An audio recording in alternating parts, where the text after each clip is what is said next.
nor are such statements necessarily supported or endorsed by the owners, managers, or advertisers of the station. While we encourage all to share their opinions, we do not support any comments that may slander, discriminate, or otherwise offend anyone, and we insist that you refrain from any such statements. Fellow citizens, near and far, join NewRish Nital on Sugar Soda 90.3 for Fear No Favor. Where is one? Where is the cancer man? No runner come out for war. Tune in to 90.3 on your FM dial. Log on to SugarCityFMSankits.com or download Simple Radio app from the Google Play Store. And join NewRish Nital every Thursday night from 8 to 10 p.m. as NewRish Nital tackles the issues and take your call. Fear No Favor every Thursday night from 8 to 10 p.m. on Sugar City 90.3 FM.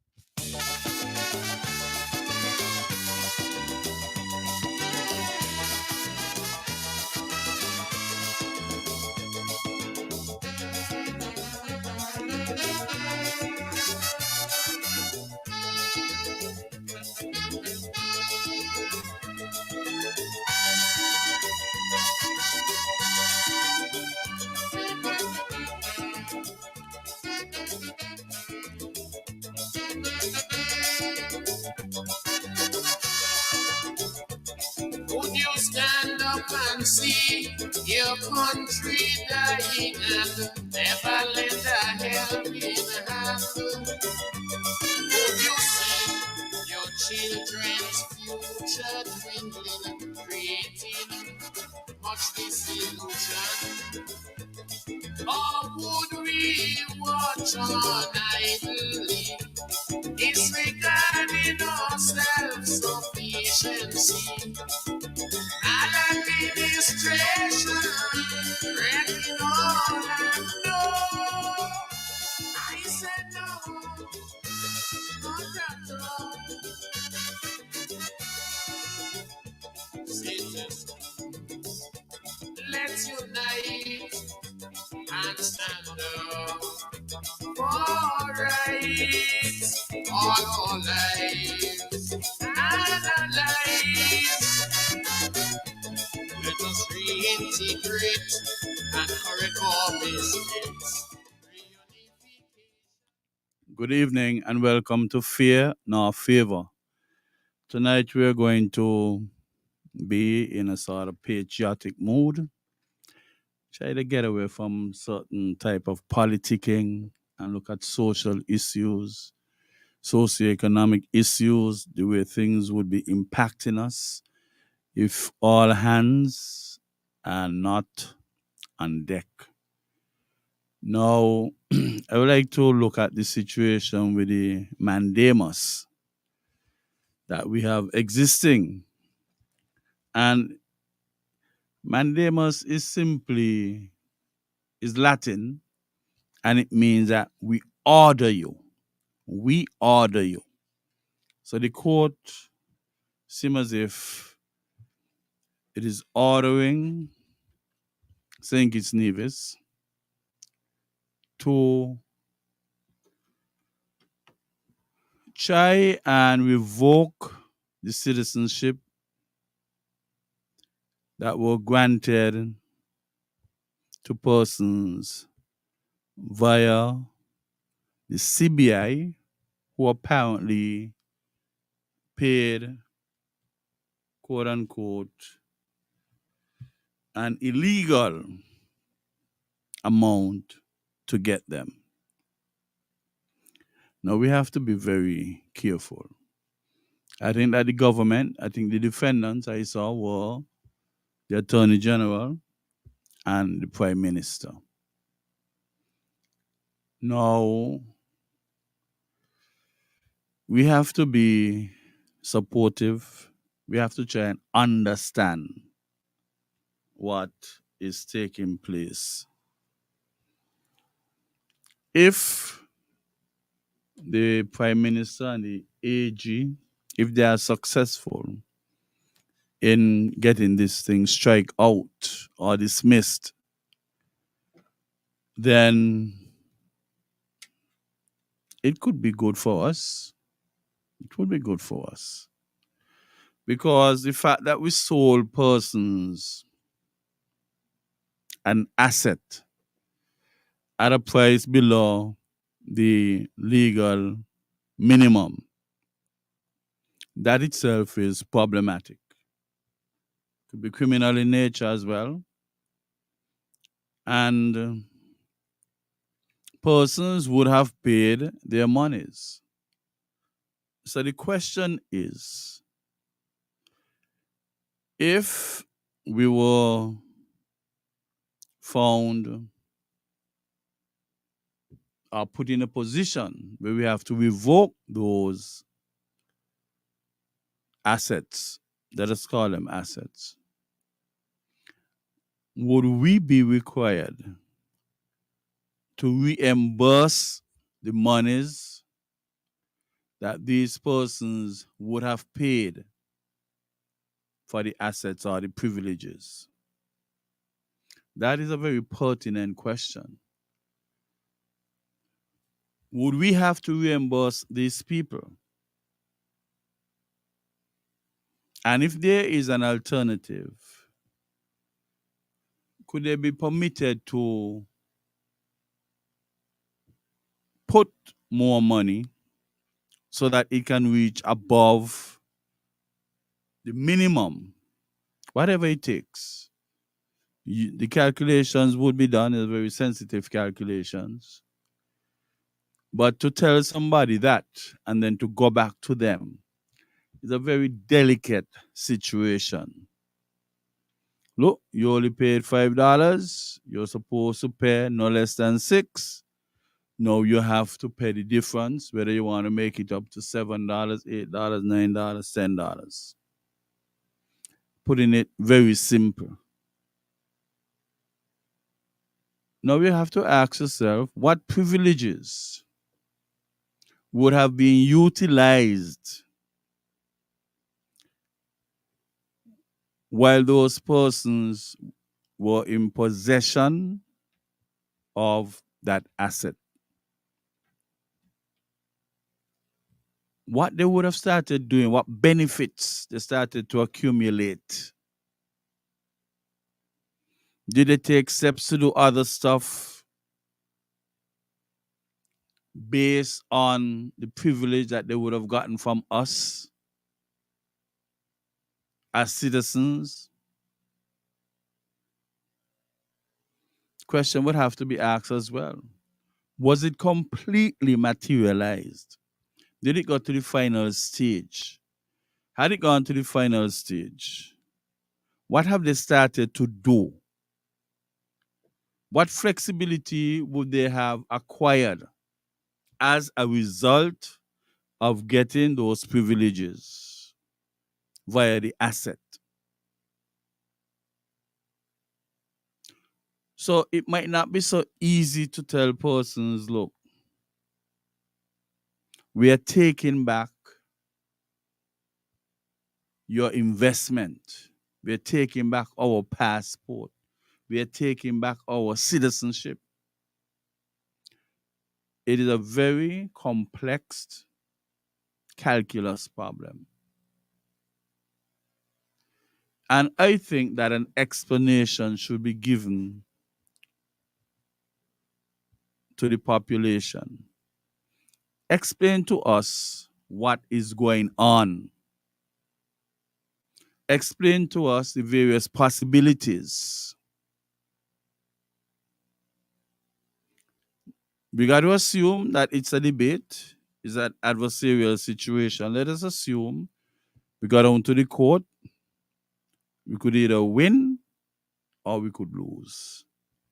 By the way, if we would have lost in the court, could the decision be appealed? And how quickly would the appeal come through if we are not successful at the first instant? What are the probabilities? What are the opportunities? What are the alternatives? We need to come and have a conversation with the people. I know it is a very gray area. I know it is nebulous, and it is not easy for the nebulity to be placed into distinct shades of black and white. But efforts must be made to better inform. We can't assume that the citizens wouldn't understand, and only a fraction of people got brain to understand. Even if you try to explain and everyone doesn't grasp it 100%, some kind of explanation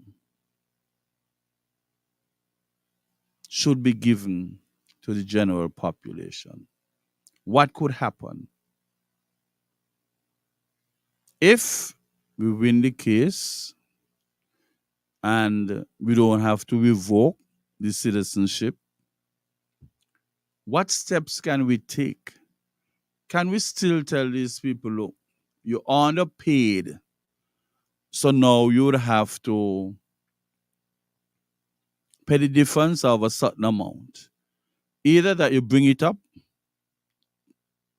to the express minimum that you ought to have paid, or you could even bring it up and go over. Whichever one it is, at least it must be brought up to the minimum that you ought to have paid. You got it below, bring it up. But is that as simple as it sounds?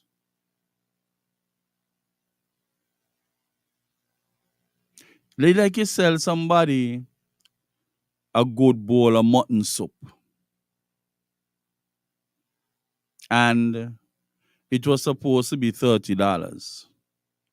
Somehow, you as the server gave the person a bill for $20.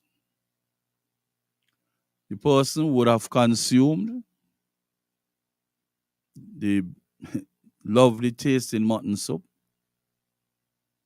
Could you now go and demand the $10 difference? Because obviously, the soup cannot be taken back. It is already part of the person's digestive system. Could you even take the person court for the extra $10?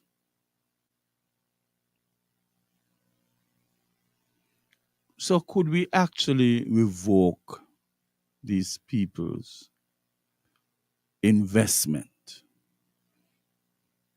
Could we just say you no longer have this privilege as a St. Kitts Navy citizen? Could that be the case? Or that part cannot be erased? What would it take for that part to be erased? And in the event that reimbursement would have to be made, you had our government and other facilitators who would have made monies from the overall transactions, set of transactions that took place. Are these people in a position to give back their monies?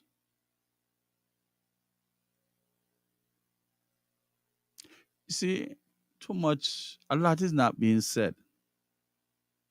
Half of the story is not being told.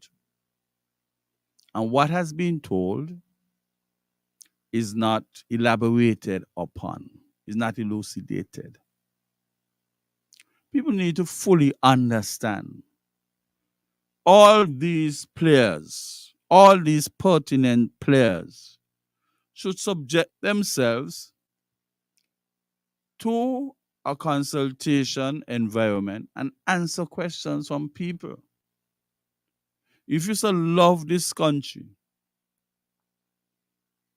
and you want this trajectory to be within the best interest of our people, all of them, all must come and give an account to the St. Kitts Nevis population. Just be honest. That is a difficult thing for some people. You just got to be honest. You made a fortune, but now you're asking that the monies be refunded. Are you in a position to pay back the people their monies? Because that is not all, Maybe paying back, maybe refunding the individuals who carried out the transactions. That is not all to it. Because there's a perception now that would be out there in the global market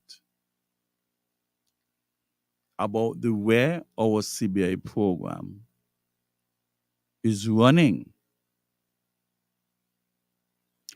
Even if you were to give them back 100% plus a little interest, words are going to get around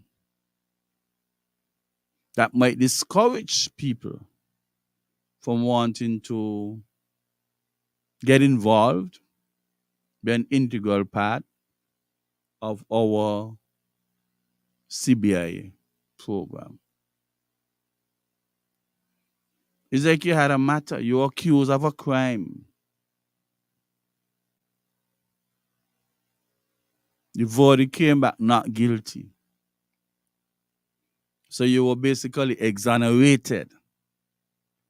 But you would still have 3 out of every 10 Kittitians, 30%, who would still spread the news in a negative way about you, despite the fact that you were exonerated. So you can liken or parallel the CBI program and this particular experience, the particular pending matter and the various steps that can be taken. Even if you refund, there might still be negative ramifications. People are not going to just willingly give up their investment because you can give them back their monies. People expected to derive in economics what you call utility, some degree of satisfaction. You have utility of time, the time needed, the most appropriate time, utility of form. There are various angles from which you can get satisfaction. And that is why in economics they have utility of this, utility of that, utility of these, utility of those. But we need not get there. But these people would have to give up something that they thought was now a part of them, and they are part of that same thing. What are the alternatives? What efforts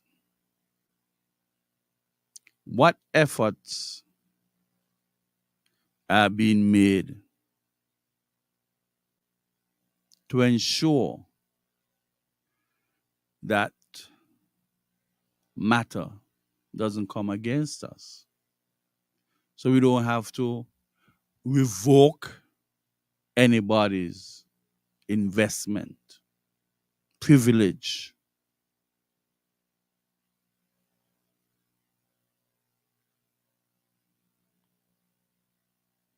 then even following on that,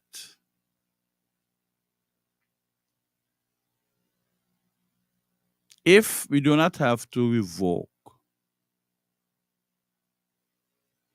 would these people be able to embrace and enjoy the same privileges as persons who got theirs the correct way, the legal way?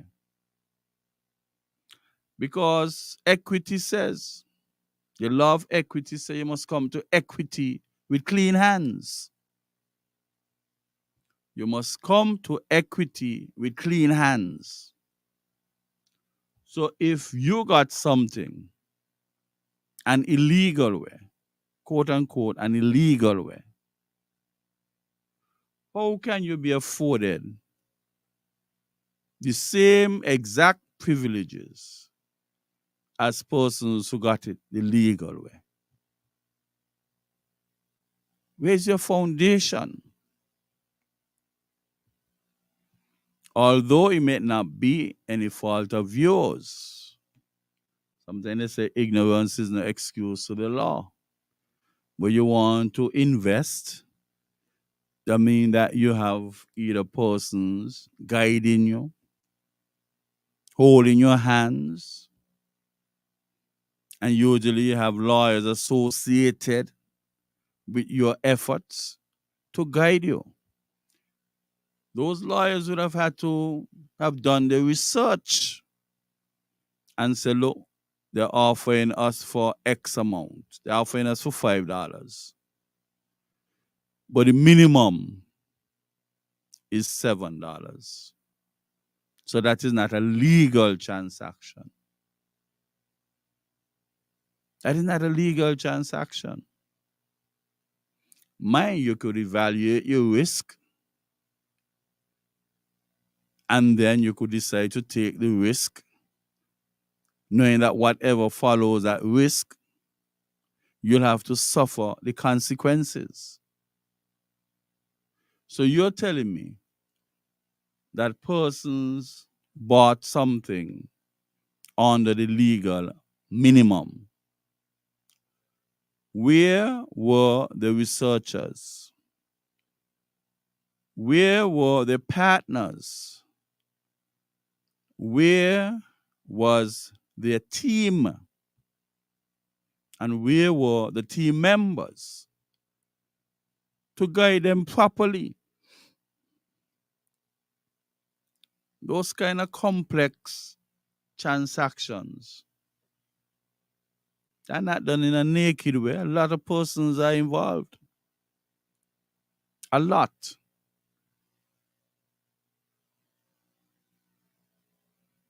I don't know if you could almost parallel that to receiving stolen goods. And usually when people steal and individuals buy the stolen stuff, the person who buys the stuff usually get a greater sentence than the one who stole the stuff. Because if you are not there on the receiving end to provide a catalyst or momentum for people to steal, the stealing would not have taken place. So I don't know. I like to think very deep. Might not always be the correct way to go oil deep. Sometimes it's right on the surface. You could do some overthinking. But if you did your risk assessment and you decided to take the risk because your team would have researched every inch of this transaction, and they realized that they were going to be sold below the legal limit, and you insist that you're going to take that risk, but I don't know if you should suffer the consequences. You should suffer the consequences. Like I say, it could be likened to receiving stolen goods. Ignorance, even if you did not do any risk calculations, That in itself is taking a risk because you could have employed persons to guide you. If you refuse to do that, whatever consequences come your way upon completion and signing off, attaching your signature, affixing your signature to the completeness of this transaction, you'll have to take what comes your way. Receiving stolen goods. Could be that. Could be likeness that to that. If you say ignorance is no excuse to the law, how can we incorporate? How can we align these ducks? How can we align the ducks? Is it contributory negligence?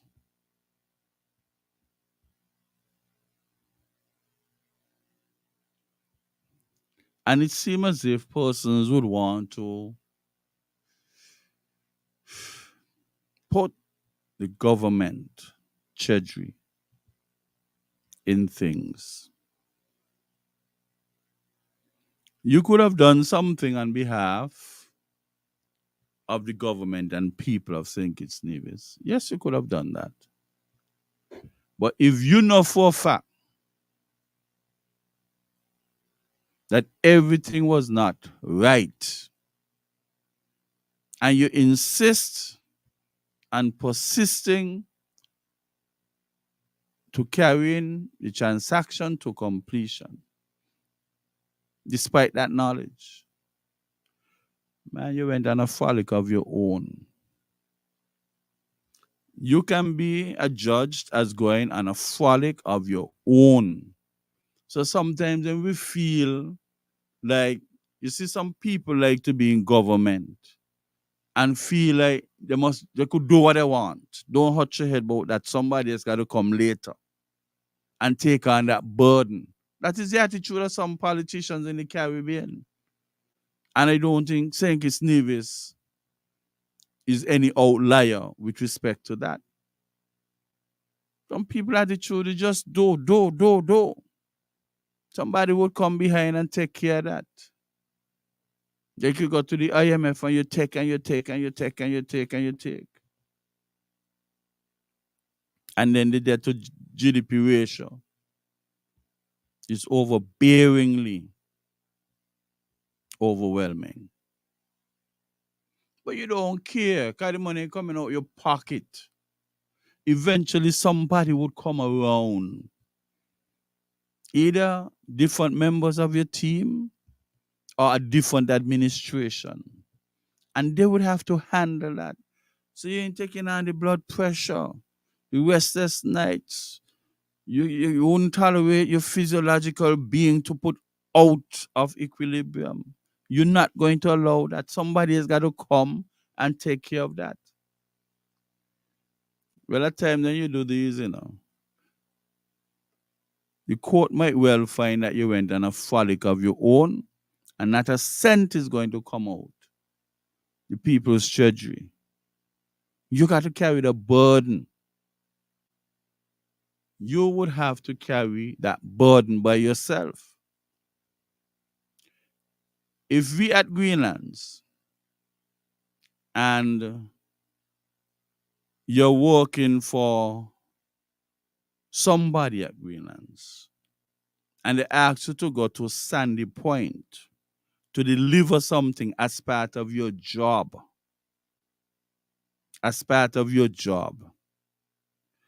and you got into an accident, maybe in Old Road, whether fault of yours or not, your employer is vicariously liable for the various expenses that might accumulate. However, if you were sent Sandy Point and you ended up in an accident over the peninsula, that is what you call going on a frolic of your own. You do your own thing. You was not in the course of your employment. You were not acting in the course of your employment. So you went on a frolic of your own.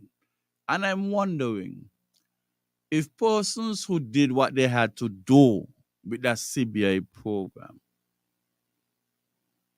and if and only if there was a pragmatic probability that you can undersell, and they went and they undersold, despite knowing better, the church can be responsible for that. Poor people church can be responsible for that. You got on a frolic of your own, you do your risk assessment. But you see, some politicians smart, and some of them too smart. But they forget when they're doing what they have to do in the dark of night, that they also have 3 smart and 4 smart who will come out when the sunlight comes back up. People who too smart in the dark, somehow they have this mental illusion that nobody's smarter than them. But they forget the world doesn't stop turning. Darkness must turn to light at some point in time. They might be in darkness doing what they have to do. The light comes out. No 3 smart, no 4 smart around at the time. No forensic operators around. And then they do it again and the darkness comes on. The light comes around, they get away. Then they do it again because we're alternating darkness and light. And at some juncture, some critical juncture, a 3 smart person or a 4 smart person, meaning that these people comparatively smarter than the 2 smart person, would realize what went on. Then all heads gonna roll. People must understand, you must always operate as though there are many persons smarter than you. Always do that.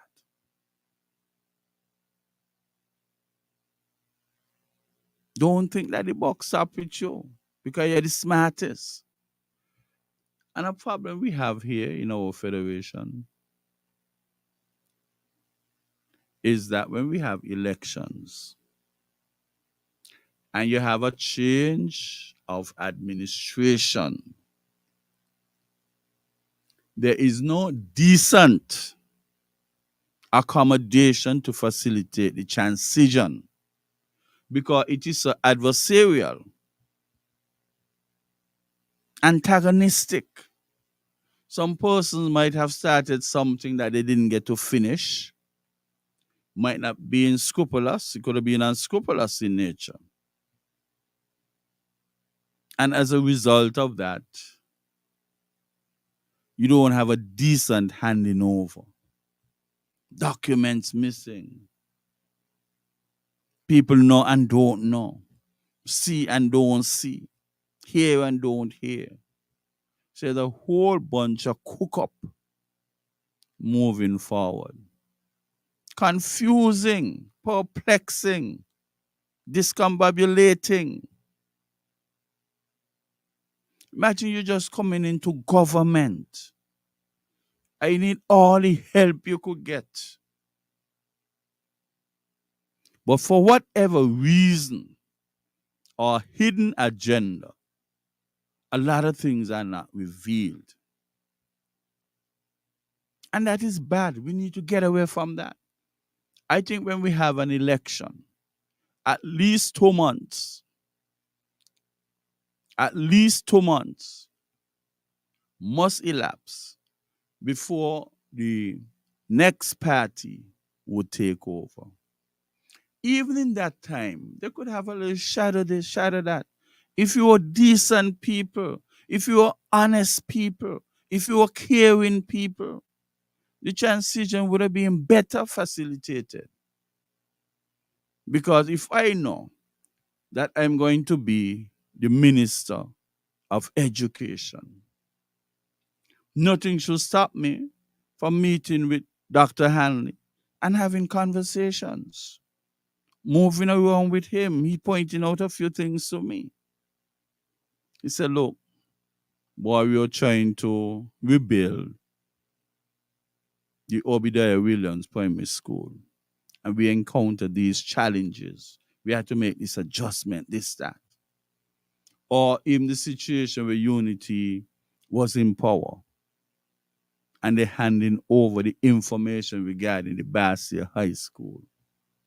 That is an ISO. 7 years.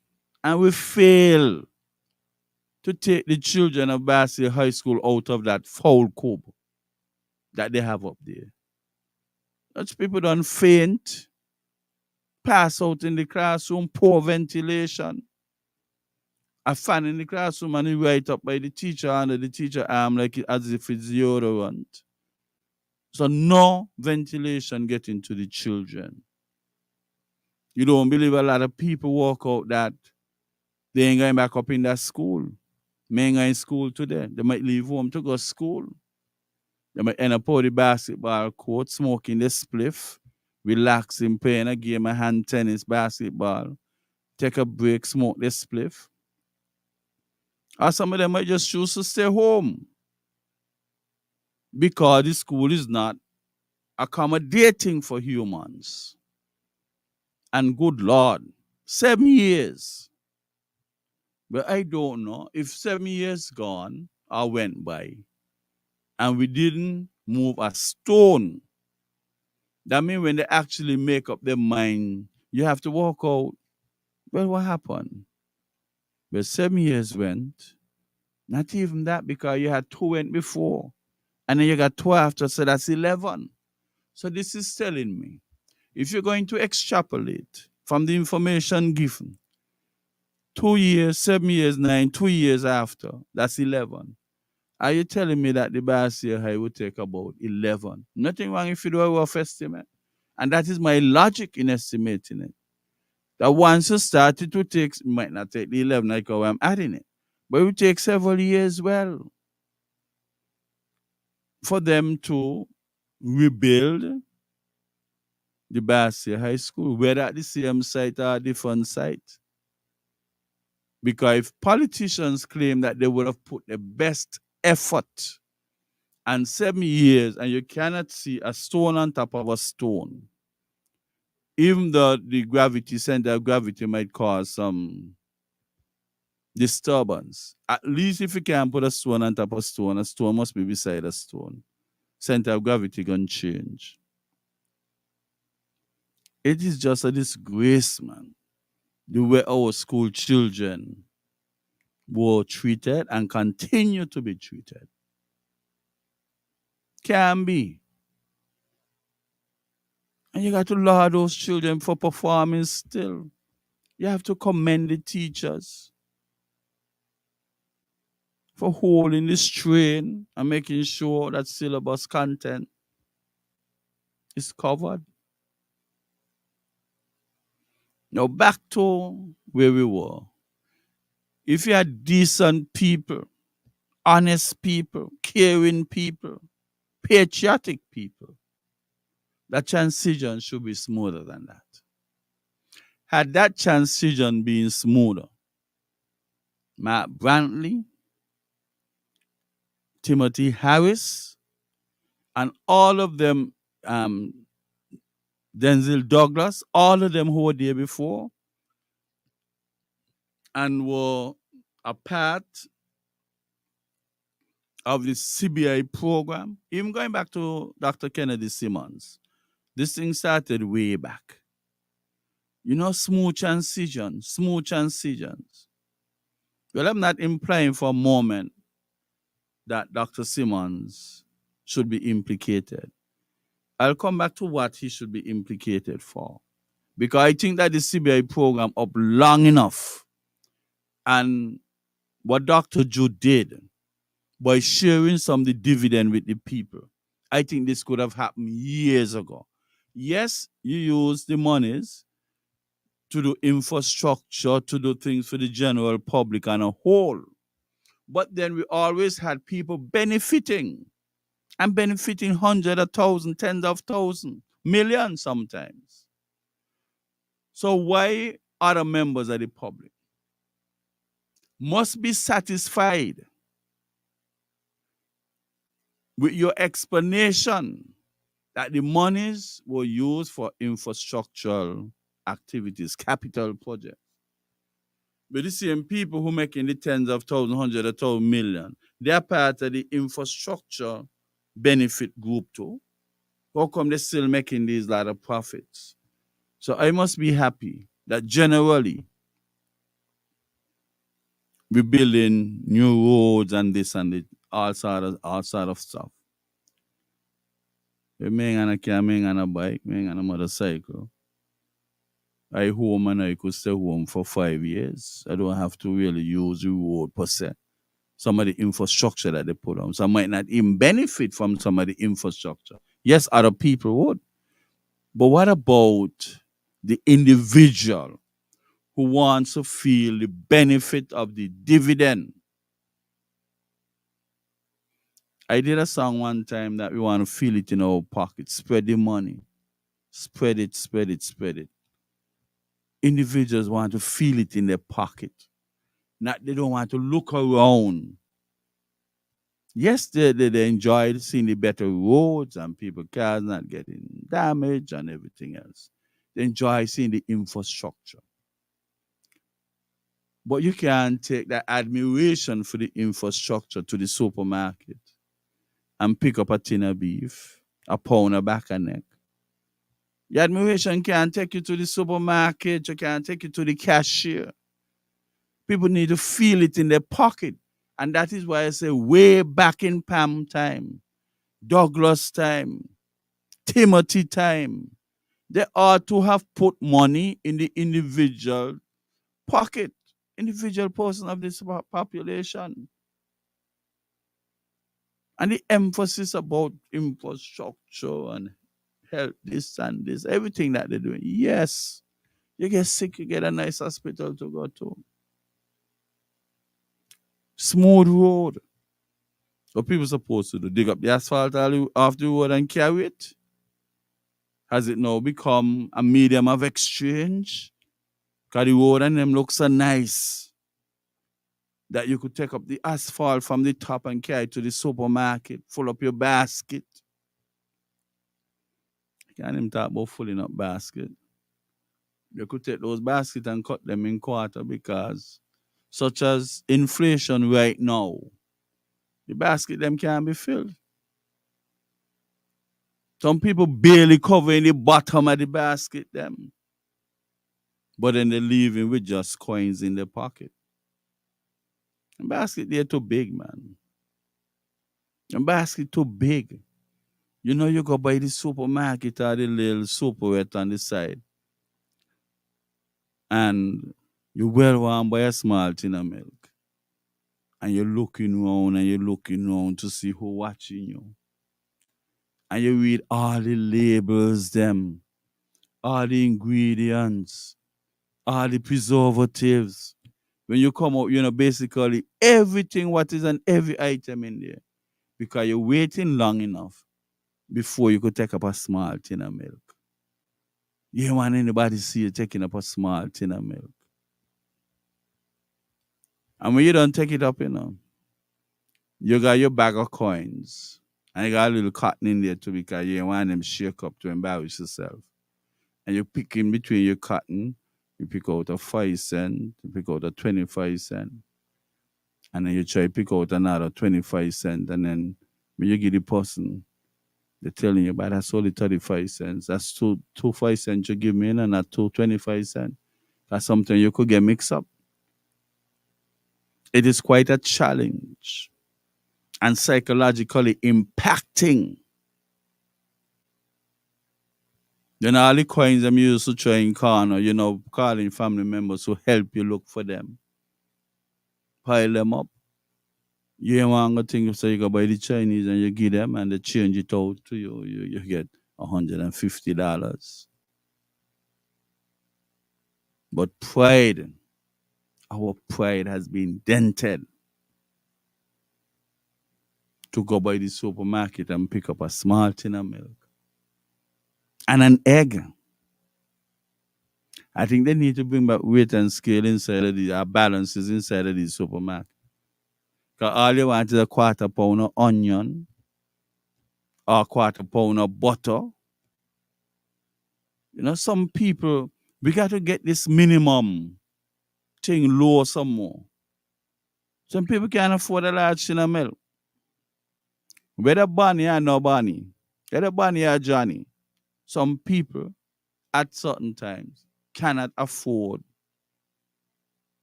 a large tin of milk.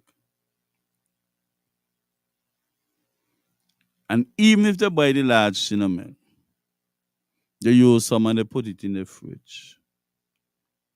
And they put it in the fridge. And wrap your cow and cut. And take you 2 days to get it back on. So half of your large tin of milk spoil. So people wary of these things. Work out the best thing to buy is a small tin of milk. A small tin of milk.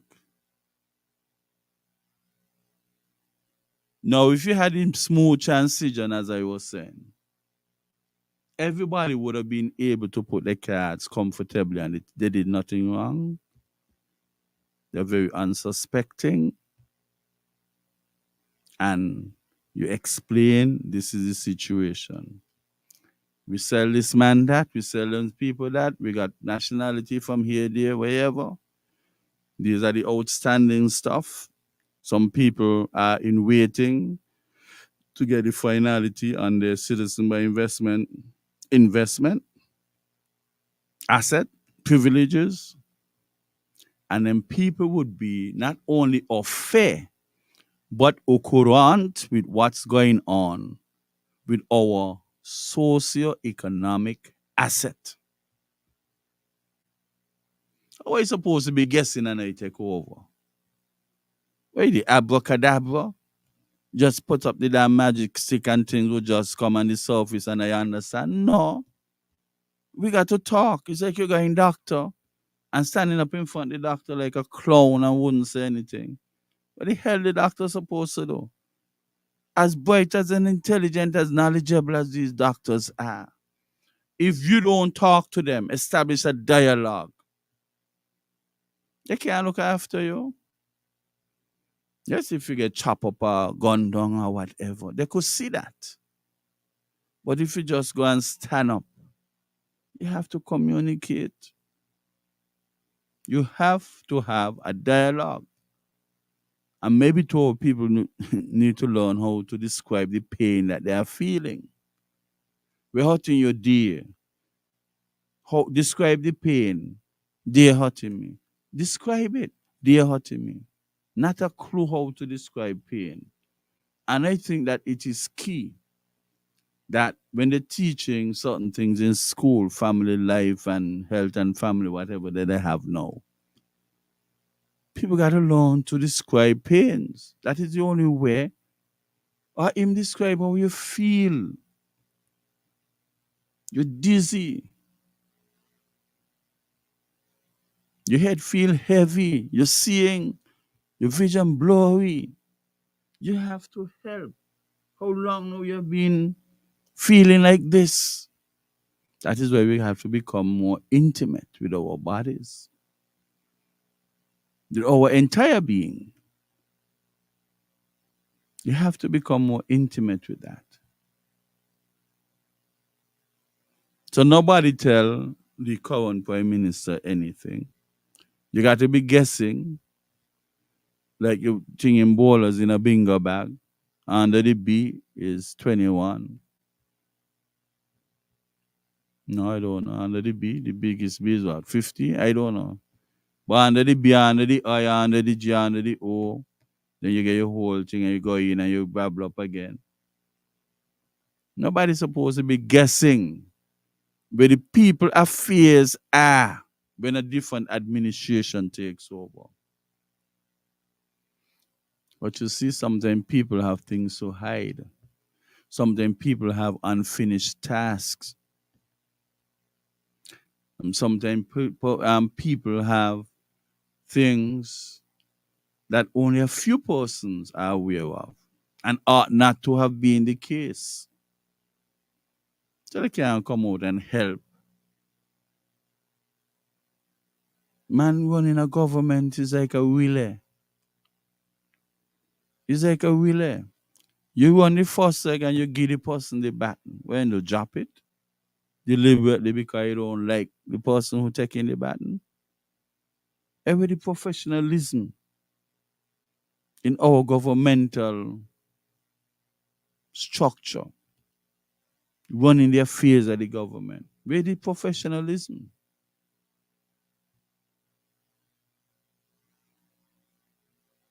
If you know that you did what you're supposed to do, according to law, you don't have to fear a damn thing.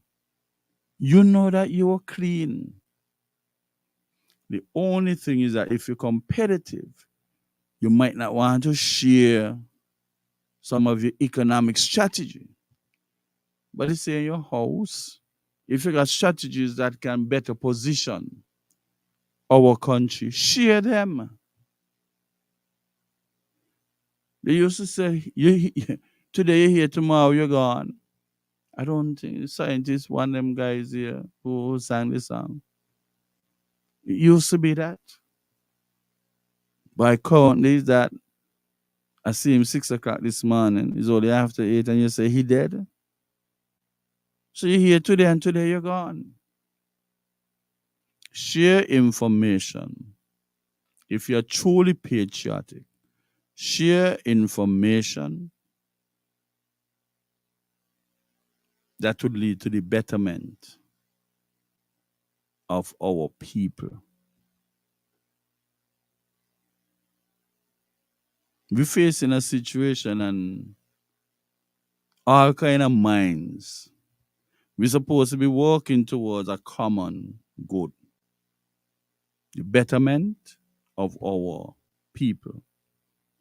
I've never seen a situation where you got 360 and you have a person at every degree and they're pulling in opposite direction. Yeah, that's a perfect equilibrium. Because once you have everybody pulling in opposite direction, that's how clear a move. Stability. Perfect equilibrium. But equilibrium with respect to what? We're not moving anywhere. We can't be pulling in different direction. We need and what happening are we diverging. When we pull, we're diverging. That is where we need to pull together and converge at a central point, and everybody share the ideas, the information. If you don't do that, and we backside gonna be grass, man. We got to diverge at times when it will not impact our country. But when everybody is at stake, we got to converge, man. Diverge and diverge and diverge and converge. Come at a point, pivotal point, that we can help out the country. It is really annoying. And as much as some people not expressing their views, psychologically bothering them, how could one set of people make so much money from the assets of the country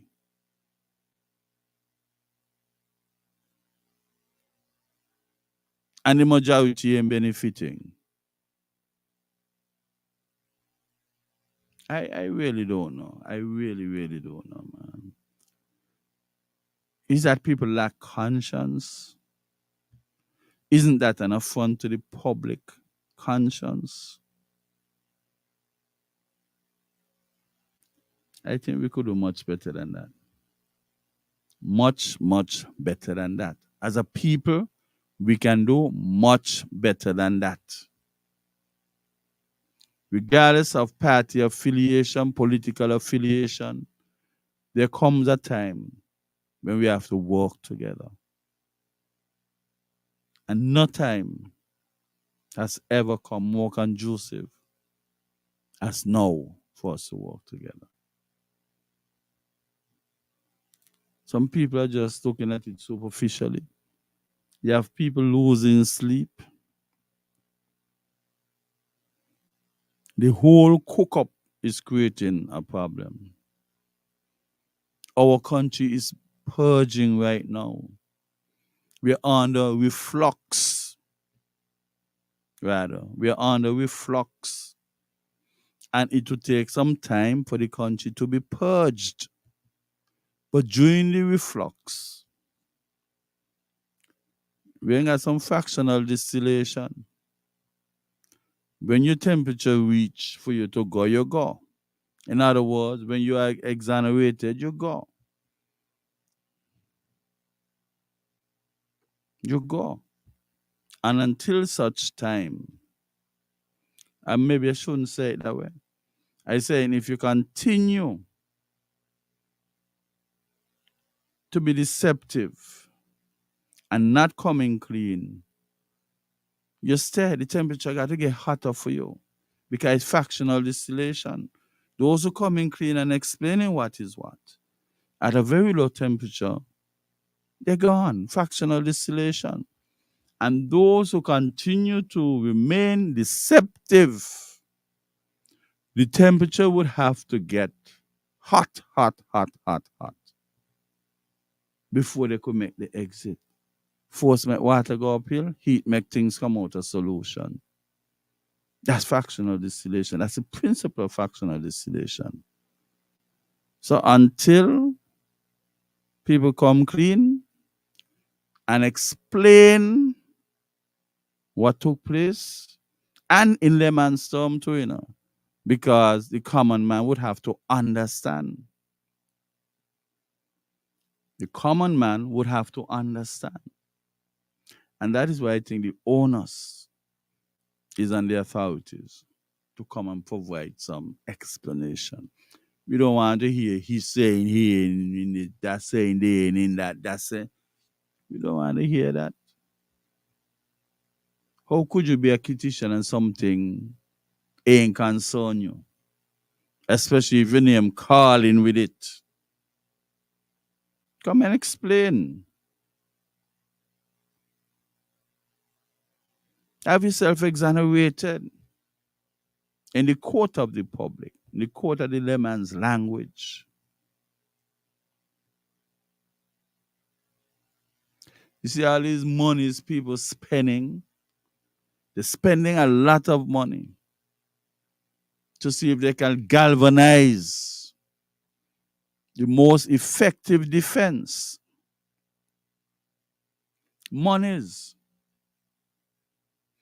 They could afford to spend it because they made it from the CBI. Made lots of it too. But if these people were really patriotic, we would not have ended up in that situation. And a lot of the monies that are now being spent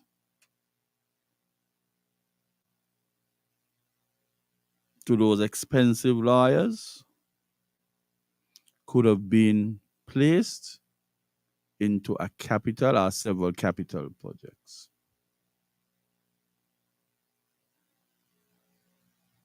No setback. No, we have setback.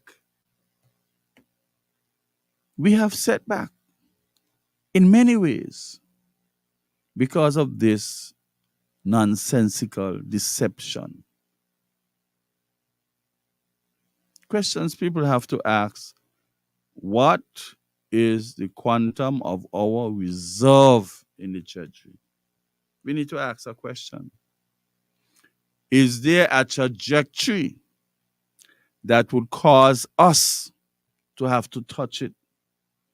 Remember, we were trying to shy away from touching that reserve, It is at a certain percentage. We're trying to shy away from touching it. Even to develop social programs and provide safety nettings for those who are least fortunate. But if you're trying to avoid interfering with your reserves to provide safety nettings for those who can least afford, to make them a little bit more comfortable, not most comfortable, but more comfortable, how would our conscience tell us now that we got to go interfere with that to pay for some kind of liability, civil liability? And how that they sound? Taking up cheap money. We don't know if we might have to touch our reserves.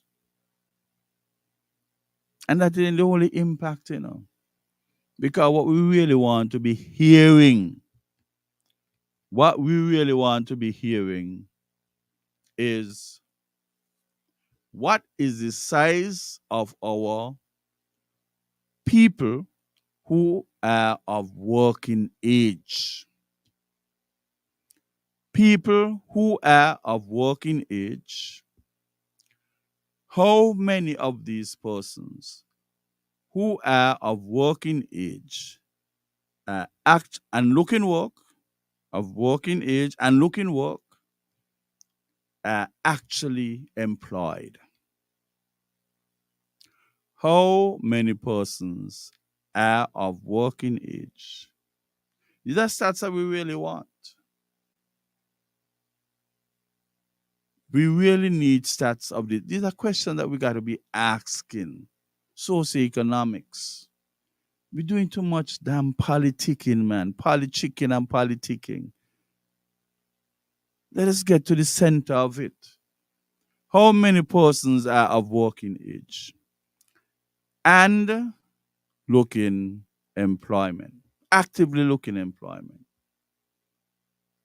and are employed?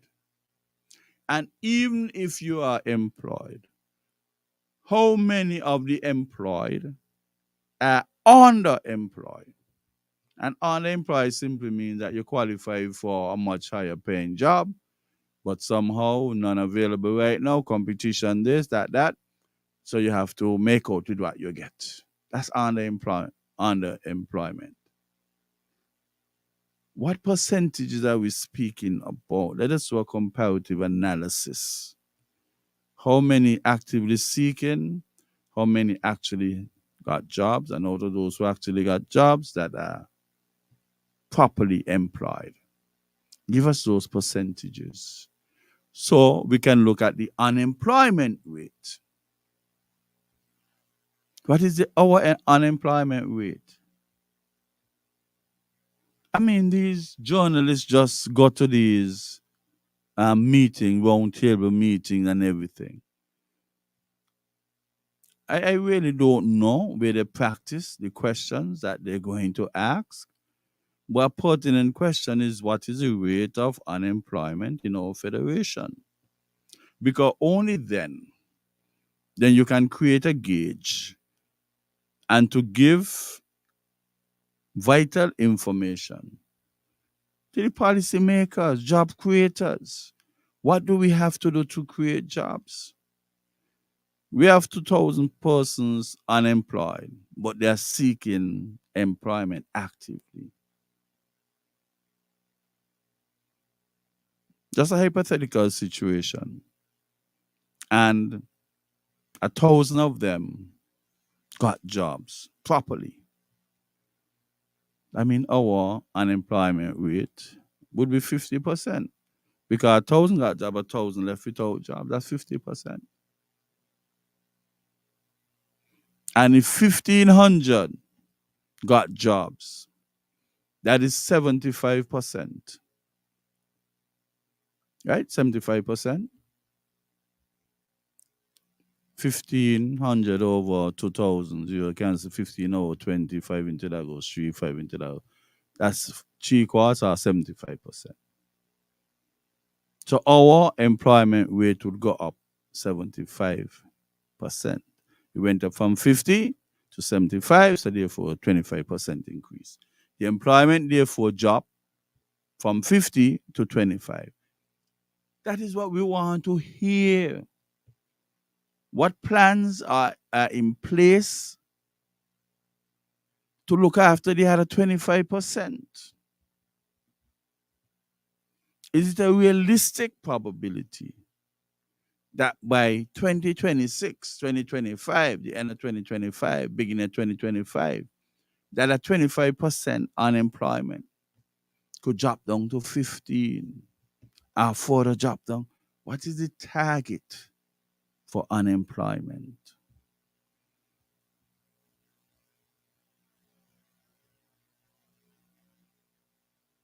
Because we have to understand, that when we have that 25% unemployment rate, come August, June, July, August, more people stopping out of school, looking employment. So that unemployment rate would go up. You have persons coming home from universities, colleges. They too would like to be employed. So within the summertime, unemployment rate was sort of like a seesaw, like a pendulum in a vacuum. Some work, some get jobs, more come, some get. It's like an ant's nest. You take out water and you throw it on top of the ants. And in about 3 minutes' time, you see a population of ants back there. That is how unemployment would go, especially around the summertime, June, July, August, September. Some people might get a little part-time thing there, they get an allowance, they get a stipend. But who truly responsible for those people? So when we have to touch our reserves or have less money available in the consolidated fund to do what we have to do, then, what is what? How can you tell people, look, you have to hold on? Because this thing, we don't know where it would go. And the thing the people are asking for is either that we work out that some people went and frolic of their own and government treasury will not be touched, or to some extent it might impact our treasury. We picked up benefits from those investments to the tune of whatever. If you have to reimburse, what really going on? Let's have a conversation. That's all we're asking for, to have a conversation. And we want the best to come and give the explanations as well. We want the best to come and give an explanation. It's not always the PM got to come out there.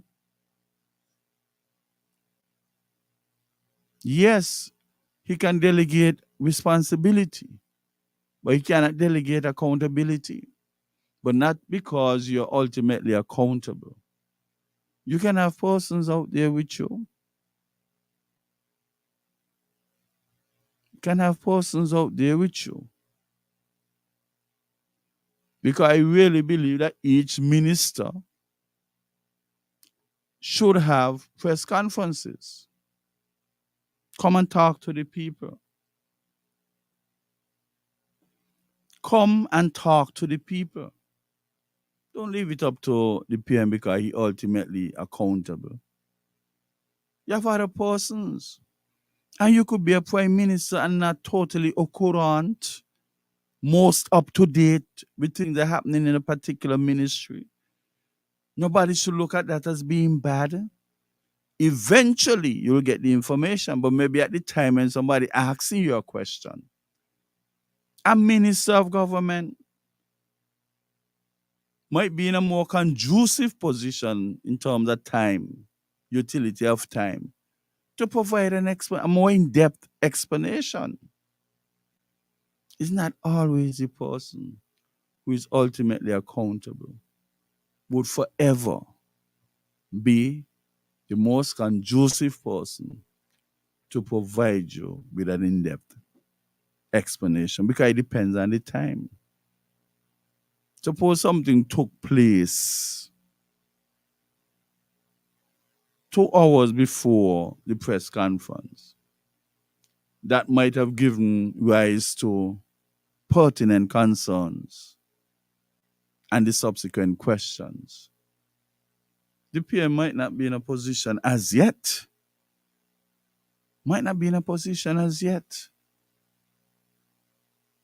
Sometimes I wonder why Prime Minister don't need a twin brother when one working, one sleeping.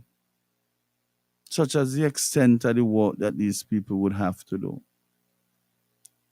And I'm referring to all of them who went by and the current one. We got to be a little more sensitive and tolerant of people in those positions. They must be encouraged. You can't always want to put political spins and things and try to disrupt the man equilibrium when he should be focusing, laser focus on doing certain things. If I were here, do it differently. You could chat to your backside, boss. There's something they're not responding to. Not me. You could chat. Whenever I think it is most appropriate for me to come and address the population on key and pertinent matters, then I'll come. Your spin would not be any catalyst, cannot induce me to come and provide no response. And you can't play lawyer giving pro bono services to everybody and coming to ask questions on their behalf. And coming to make allegations on their behalf. Had I been a prime minister, I just focus on what I'm doing. You do what you're doing because you're campaigning. I do what I'm doing because my work is my campaign. You'll judge me against what I have done. While you're in opposition, I don't know what I will judge you on.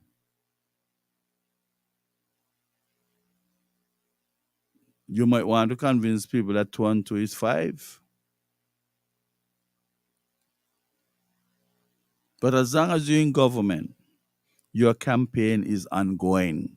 Your works, that is your campaign material. Just do. Even if it happened inadvertently and it's something positive, that's a tick in your campaign effort. And some of us being unfair, we're doing some unfair politicking. And we're leading people astray. Yes, somebody might have campaigned and said, well, why for all these years since in the 1980s, we got this CBI program. And you never got a penny out of it. I'm going to take it upon myself and I'm going to give you a little penny here and there. Or for something they call dividend.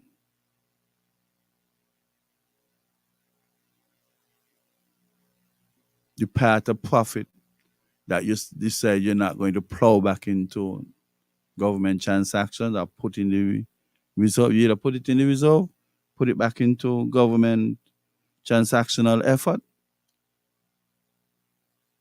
You decide you're going to give $500, $250. There is an implied situation. And those who know better should help to better express it. If money is there, dividend would be paid. And we got to be careful, you know. There's campaign speech, campaign conversation,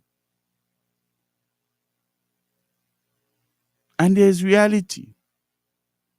Something the reality doesn't surface until time passes by.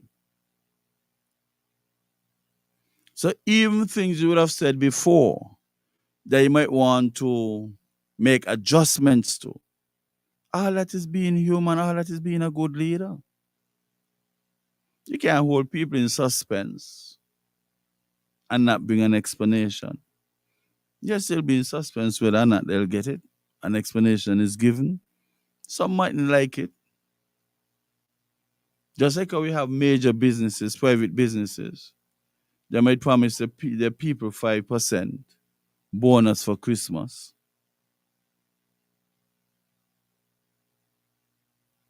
And then they realize they would have done much better than they anticipated. So then they could put it up to 7, 8%.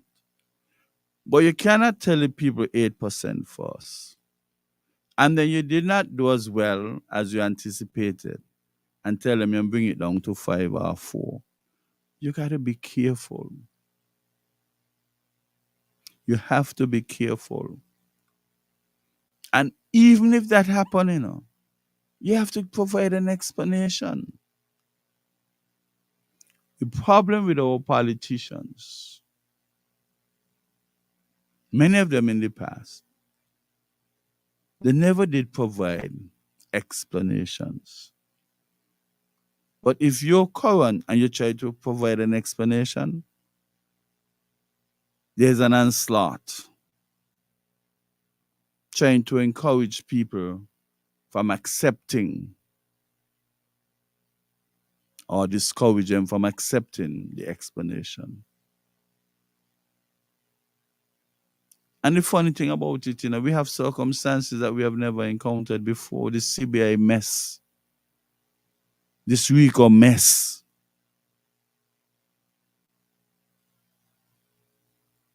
So people got to be sensitive.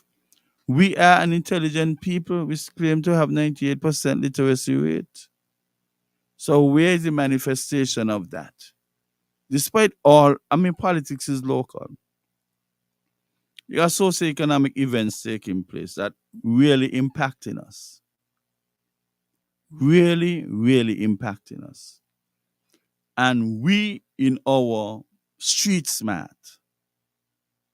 don't expect adjustments would have to be made. We don't expect adjustments would have to be made.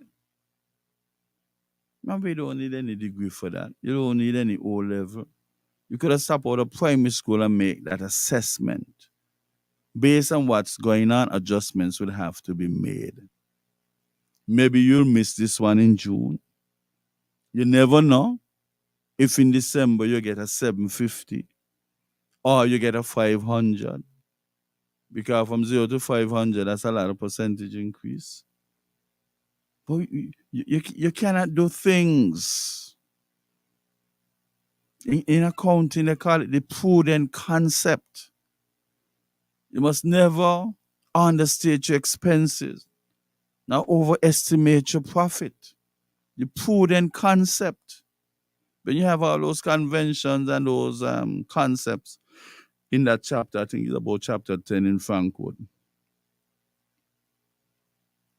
You have to exercise that. You owe somebody $25. Somebody owes you 40. The person who owes you 40 till you're getting the money Saturday or Sunday. Let us say Sunday. The person who you owe 25, they want the money soonest. But brother, you gotta be prudent. Would you give that person the $25 on Thursday or Friday? All in anticipation that a premise was made that you'll get the $40 on Sunday. Well, I could tell you, you give up the $25 and Sunday comes. Monday comes, Tuesday come, next week Sunday, the other week Sunday, the other week, the other 2 months of Sundays, and you ain't get a $40. But you gave away the 25 in anticipation that based on the premise you'll get the $40 this Sunday, immediately following the Friday that you gave the $25. You got something called cash flow, inflow, and outflow. Where you got your hold on until whatever is promised to you or owed to you is paid. So until that $40 is paid, you hold on your 25. And when the 40 comes in, you know release the 25. Can't release the 25 and then the 40 never come in until about 2 months after. We got to be very, very, very careful. So let us not cause anybody to make us feel like we cannot think and we are inflexible and we don't understand economics and we don't understand social situations. Socioeconomics is local just as politics is local. And if you keep your ears to the ground, most persons are informed as to what's going on. And most persons with a patriotic heart would always favor the fact that they admire the prudence that the PM is exhibiting. You gotta be careful. We have to be careful. Now, I heard the PM indicated as one of the reasons why the monies would be channeled elsewhere. He spoke about Social Security, and there was a big discussion about that. Some persons called in and said that Social Security could look after itself. Social Security doesn't want any help. But if you look at it in the past, many persons, many administrations would have resorted to the Social Security to save them. A lot of persons, administration dipped into Social Security. Dipped. And according to the Social Security Act, the directors and the various authorities, it is legal for them to take monies and invest the monies to make monies on behalf of the people of the country. However, the investment must not be non-judicious. You must be good decisions. You must do your homework. Make sure the investment would pay dividend, profit, and try to increase the volume of monies we have for the people of the country. And we have to admit that in the past, some very bad investments or attempt at investments took place. Nobody would like to talk about it, but that's a fact. We had some real ridiculous attempts at investments. Monies were wasted. Monies were wasted. And by the way, they said in economics that it costs money to keep money. So if Social Security and the authorities there, they are attempting to invest, nothing wrong if the government itself made the decision to top it up. Because let us suppose they want to invest in a 40 million capital project. If they were to put that, the liquidity would decrease. Nobody said that there wouldn't be returns on the capital employed, but the liquidity of Social Security would decrease regardless of how much money we think it has. So by topping it up or giving it the help, it could go confidently into this $1 million worth or multi-million dollar investment. Because when you take monies off, the interest that would have gone on would not go on with that money out there invested elsewhere. That's an expenditure. Your money must be on a deposit or saving account for you to get an interest.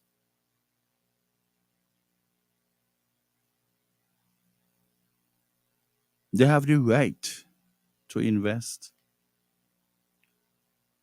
But when they take their monies and invest, or our money and invest, that portion of our money is missing out on interest. And we have to understand too, when Social Security put their monies say, at National Bank, that money is also available for some persons in the society to get a few loans, those who qualify, those who are quote unquote bankable. You get a chance. It's savings that people put down at the banks, they use to lend other people. You think if the day comes and every single person who has money saved by a particular bank, if everyone goes into that bank and asks for all the money one time, well, you'd be surprised. No money, no money at all would be there for some people. You think they just got the money, them sitting down there waiting, and no. The monies are loaned to persons who themselves will pay interest. And sometimes that is why some institutions will say that they need 100% security. You want 20,000, you got to put on 20,000.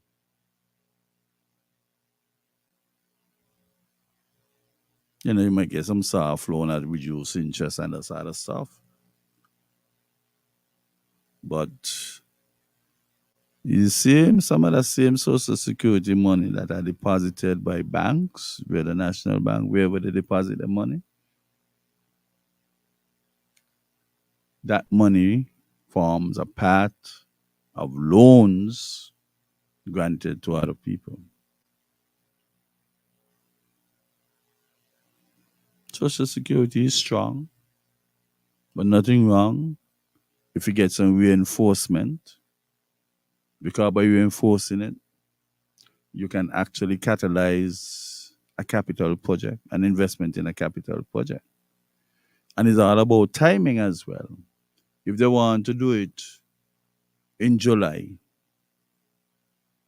but they don't have the financial dexterity to do so, and they won't have it before February next year, the timing might be off. So yes, top up Social Security so that meaningful investment can be made, capital investment can be made. And then we can calculate our return on capital employed. Everything coming back to us.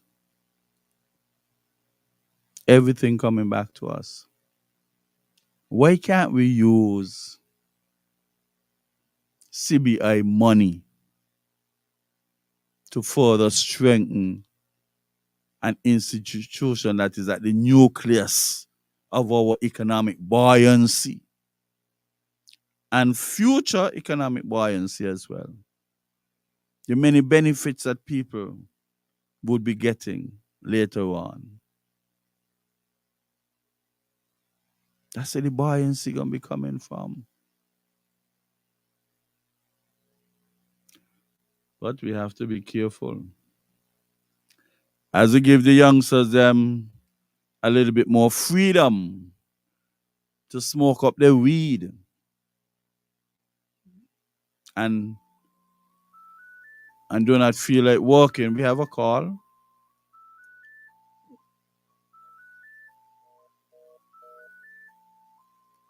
Yeah, hello. Yeah, we encountered a little bit of technical difficulty with respect to that. I actually question that because some persons would have asked if I do not accept calls. And yes, I do accept calls. And I must admit that I would have indicated in advance that the mechanism of recognizing the call and successfully looking after the call, accepting it, and carrying on a conversation needed to be addressed. And now that the call came in, despite maximum effort, I was unable to accommodate the caller. And this is what I regret because let us try again. Hello, hello. No, there we go again. Hello. You see, I like the lab, and I'm a scientist. And sometimes you just got to troubleshoot and do what you have to do. No, somebody's trying desperately to get in touch with me. But maybe we might have to try something else. Or maybe what you can do, you can call 665-4508 and we'll see if we can utilize the mic to amplify our conversation. 665-4508. You can call me there and I'll try to accommodate because I know that there are many persons. Up to this morning, very early, some persons were inquiring whether or not I accept calls. And this is a talk show. This is a talk show. And I know persons would have liked to be a part of it, but we see how it goes. Let us take a break. Fellow citizens, near and far, join NewRish Nital on Sugar Soda 90.3 for Fear No Favor. Where is one? Where is the cancer man? No runner come out for war. Tune in to 90.3 on your FM dial. Log on to SugarCityFMSankits.com or download Simple Radio app from the Google Play Store. And join NewRish Nital every Thursday night from 8 to 10 p.m.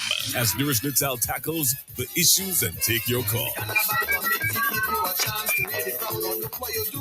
Fear No Favor every Thursday night from 8 to 10 p.m. on Sugar City 90.3 FM.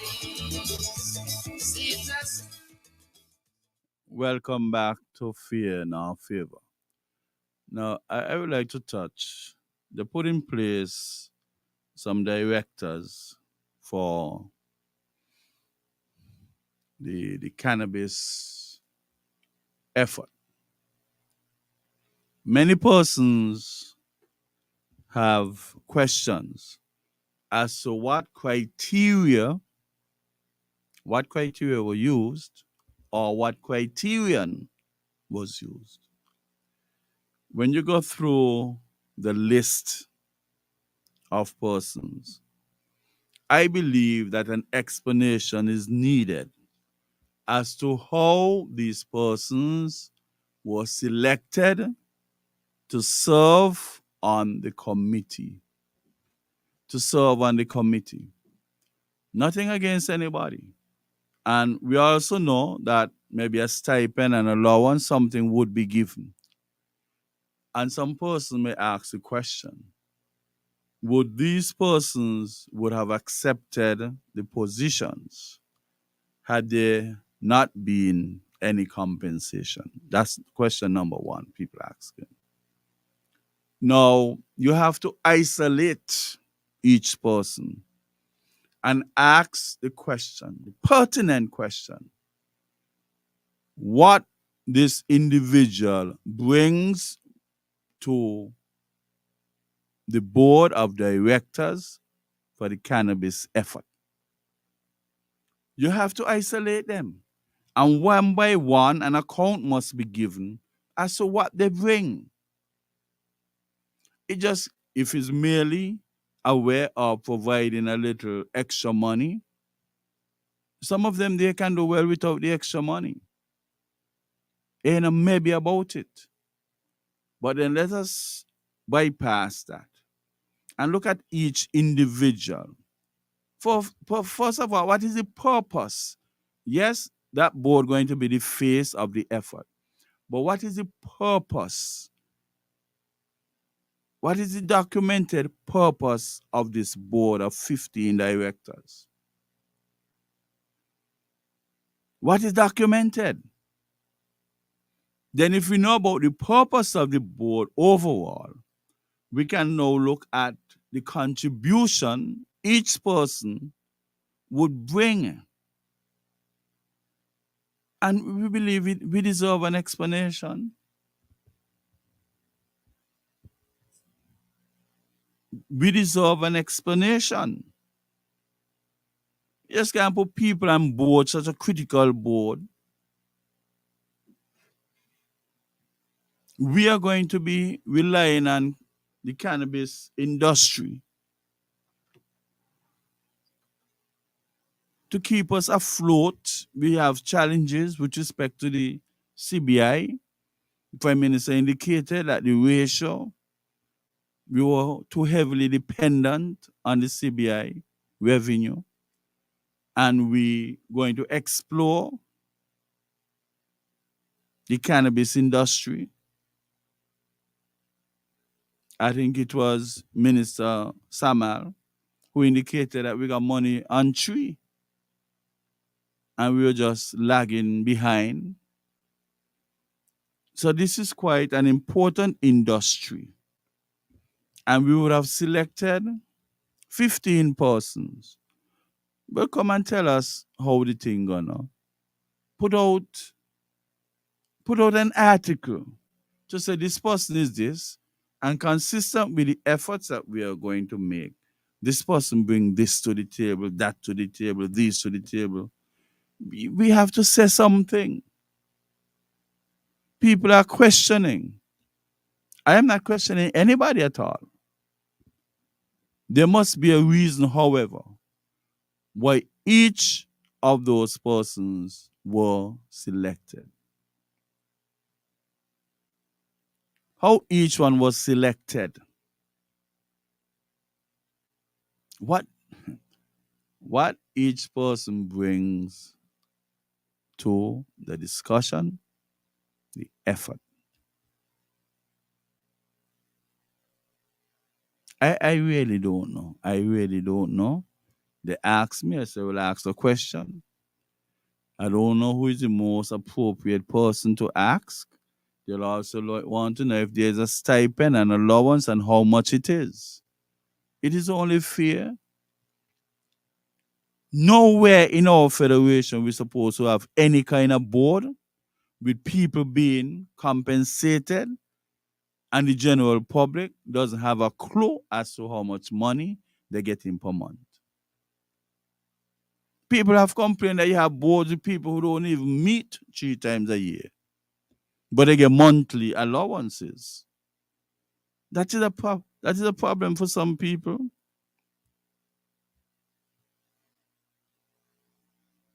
It's the same as if there used to be times when people on board overseas. They say they could do things virtually, whatever they can do. But you can't be getting paid monthly, a monthly allowance. Whether stipend, allowance, whatever you want to call it. You're getting it monthly, you should meet at least once a month. And if it is so important that you need a contribution from people of certain mental acuity, then they should be meeting at least twice a month, every 2 weeks. There might be time when they might have to call an extraordinary meeting for whatever purpose. They would have to rise to that occasion too. But the issue at hand is what is the quantum of stipend being paid? What criteria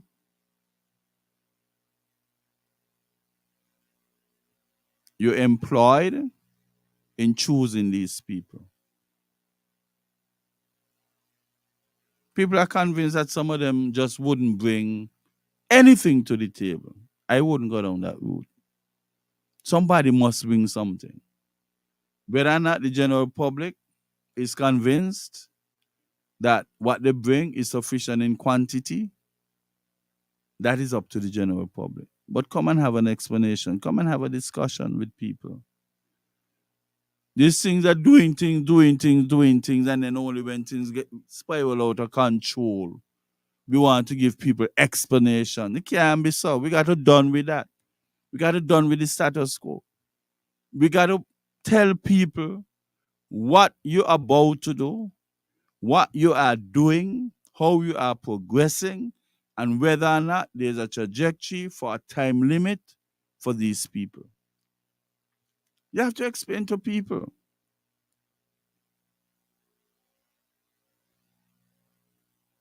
We have to explain to people. If I was placed on that board and anybody was to confront me as to how you get on board, I say you're dealing with marijuana, cannabis. You're dealing with chemicals, chemical reaction. I'm a chemist. I have a law degree. So there will be issues with the law here and there. So I could do a little understanding of that. I'm a forensic psychologist. Why people might want to commit crime as a result of whatever industry. Because you give certain people licenses, that means that certain people would not get because everybody cannot get a piece of land to cultivate the marijuana. And then you'll have those who are not cultivating, but you have people who coming in and harvesting people crop. So then you might have some degree of criminality occurring between there. And then you have people using it. And we have an increased number of persons who suffering from marijuana-induced psychosis. And of course, that's the area, clinical psychology, that I'm doing my doctorate in. So I'm fairly balanced with respect to being in a position to make contributions. Right? I am not in favor of any marijuana smoking, to be honest, because I can't stand the stench of it. But that doesn't say that you can't make a worthwhile contribution to a board. And somehow we're pushing this marijuana business under the guise of medicinal. But it's up 99.5% recreational. We have to clear up so many things. And as much as we are pushing, and you have your neighbors scenting up your house, is smoke you're dealing with. That's diffusion, where molecules move from areas of high concentration to area of low concentration. So wherever there's smoke in it, that's the high concentration, and it will diffuse itself until it is evenly distributed. So that means going in the neighbor them house. But I know that we have nuisance laws on our books. And law clearly states that whoever create the nuisance, they are responsible for containing it. In other words, a nuisance you have must not escape to go anywhere to provide discomfort. Because people must be able to live in the comfort of their homes. You have so many uses, beneficial usage, that marijuana can be put to. And you could still make a profit. You could be economical. But then you want to smoke down your neighbor house. And nobody must say anything. We got to balance the societal impact. You got a son smoking, we put him in your bedroom to smoke. Don't put him in your backyard and the wind blowing over in the neighbor yard. You create the nuisance, so you must contain it. And I hope as we move forward, we would create that equilibrium, that societal equilibrium. You want to give them permission to smoke up and down the place? Go ahead. But somebody must be able to bring a legal matter against a neighbor who's smoking, creating nuisance, coming into your home, affecting your asthmatic children, and providing you with a discomfort, with the stench, because it ain't everybody like how it smells. We must find a balance. Unless we got to continue to create high rise, put them to the top of the mountain, let them smoke. Are you just so keen and they don't want to go, let them go under the sea. They'll put on the oxygen tank and go smoke under the sea water. You cannot afford to be providing so much discomfort. And we have to be very, very careful. Very careful. I seem as if some persons got liberty, a license to do what they want, and others do not. That is surgically discriminating. If we have to wait to get license, everybody should be waiting. Some persons mustn't be given the green light to go ahead, and others getting arrested and locked up and charged and fined, incarcerated, paying fees. That sounds like we got a multi-tier justice system, man.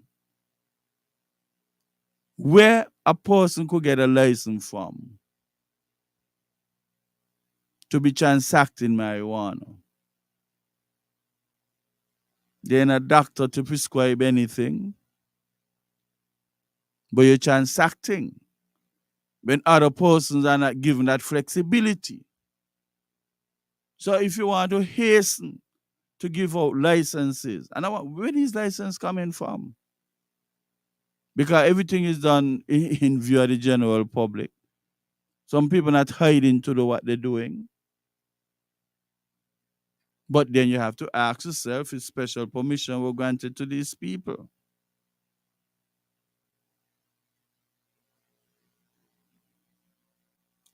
That is where the problem don't start that way. No? We hear any conversations them on the road. How come he and she and them and they doing what they want, wherever they want, and there seem to be no legal restrictions? Well, already we don't start an antagonistic environment, them versus the rest, who get into and who ain't get into, as a result of the surgical discrimination. We got to be careful. We got to, this stuff. Come on, man. It's not a friend thing. This is a society.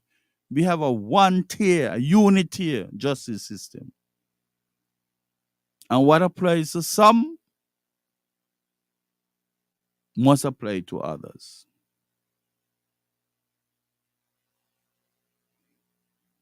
So I really don't know. And we got so many things to sort out, man. So many things to sort out. So many things. You got to establish a criteria as to how you're going to go about giving licenses to cultivate the marijuana.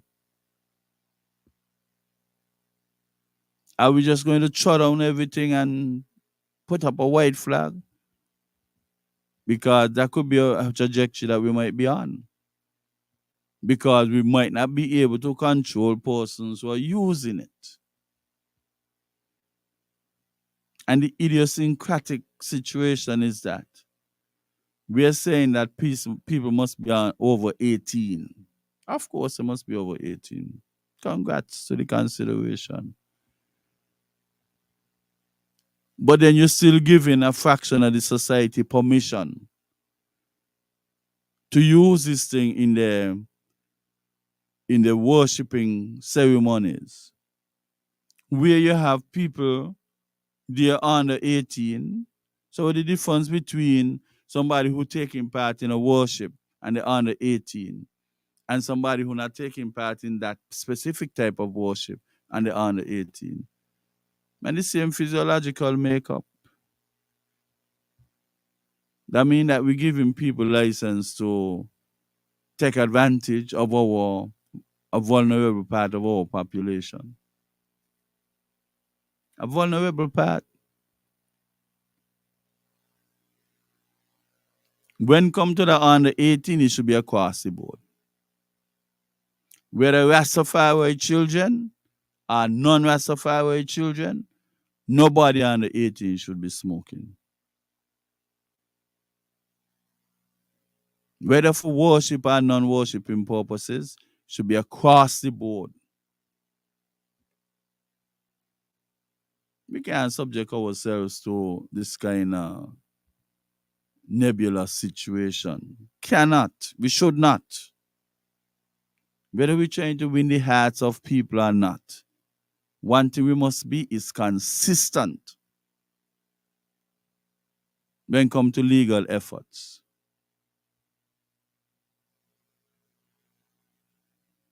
You go in school and you have people who are permitted to smoke.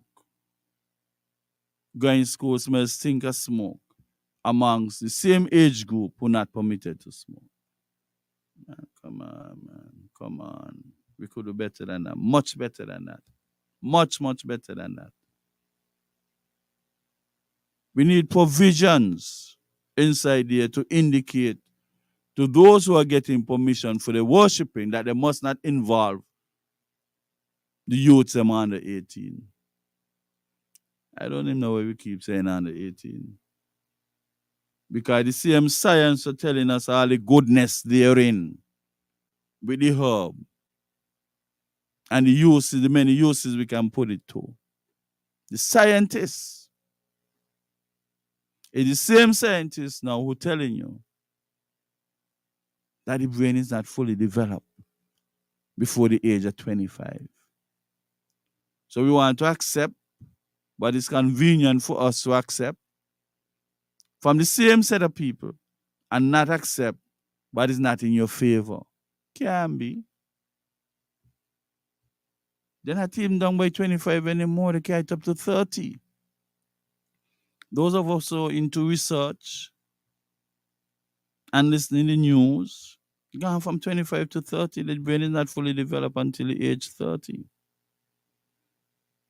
Now the advocates them will come out and ask, but who tell them they're that? Who tell them this and that? Come on.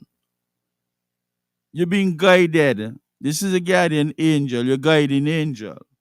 The scientists them, your guiding angel. They put the facts there for you to use. And you use it over and over and over to reinforce your position. When these same people come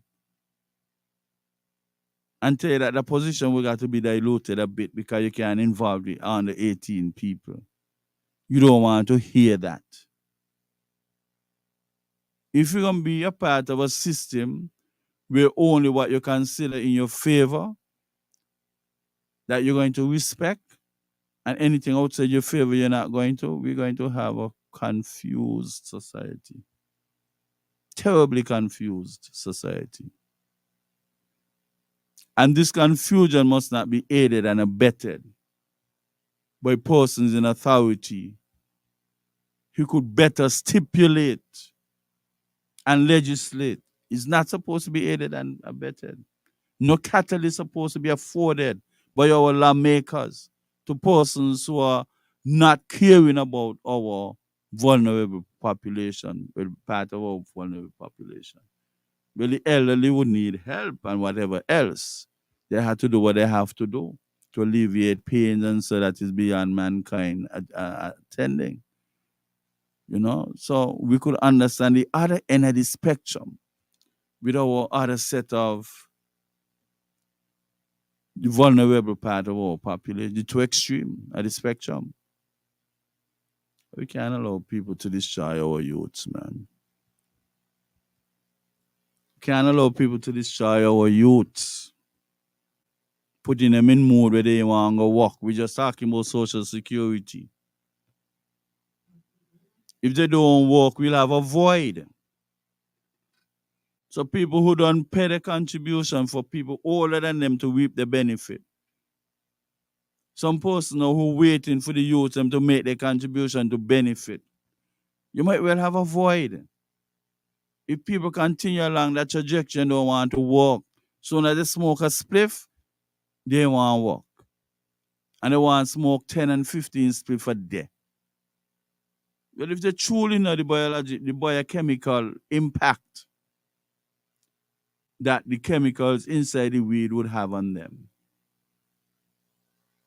I cause them to relax. They feel high and they relax.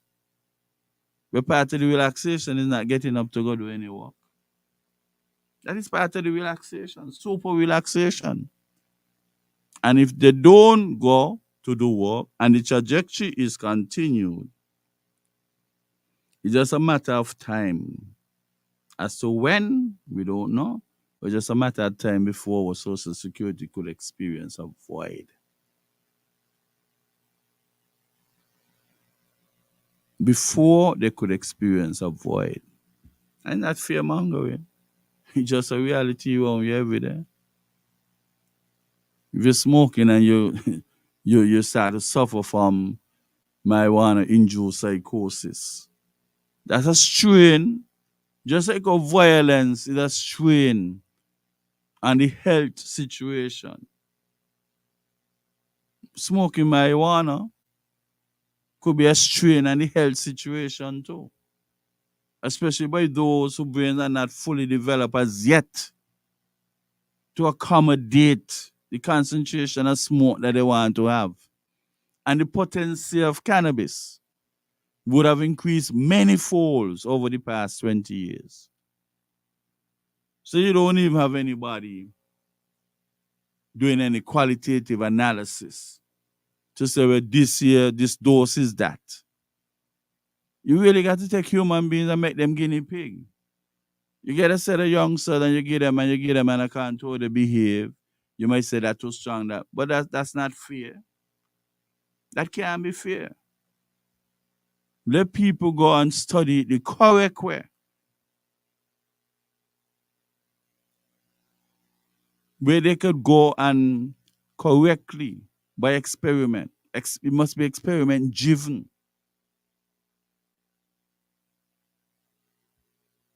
Must be experiment driven. And who want to do the engineering of this, encourage them. Let they go overseas to do it. We ain't got any engineering company here. We don't have any engineering lab to engineer any marijuana. So they could come up with a dosage on top of the holder. Come on, man. We're more intelligent than the 98% literate. We could do better than that. This is a trial and error with people life. You ain't in a chemistry lab, you know. If that ain't work, you think a different concentration and you do this and do that and you titrate this and you titrate that. Even in labs, you got standards. You got standard solutions. What is our standard here? What is our standard with respect to the quality of the marijuana? Ain't got any standard. There's nothing to compare anything. You just look to see how people behave, how they react. But each individual is unique. Our population ain't big enough for this kind of experimental stuff. Unless if left unchecked, sooner rather than later, we might just have to put a big shed over at the entire federation. Call it a mental institution. We have to check ourselves. Now, maybe about it. We have to. Cannot allow it to spiral out of control. And it must be one tier. One tier. And everything must be done without surgical discrimination. If Peter in town could do it, Peter in St. Paul's could do it. Paul in Nevis could do it. Don't surgically discriminate with respect to who could push and who could sell. Because we ain't reached a stage yet. How the hell you gonna sell and you ain't know where you're selling? Eh? How you gonna sell and you ain't know where you're selling? Anyhow, I think I had a fine night. We've reached the end of our program for tonight. We have come to the end of our program, and those of you who listened is much appreciated. Those of you who attempted to call in, and for whatever you didn't get a chance to connect with me, I regret that that had to be the situation. We're hoping next week, Thursday, when we have our next program, that that technical issue can be remedied, and we look forward for great dialogue. Take care. Enjoy the rest of what is left of Thursday. The opinions and statements made by the host and participants in this program are not those of the owners, advertisers, and management company of Sugar City FM 90.3, nor are such statements necessarily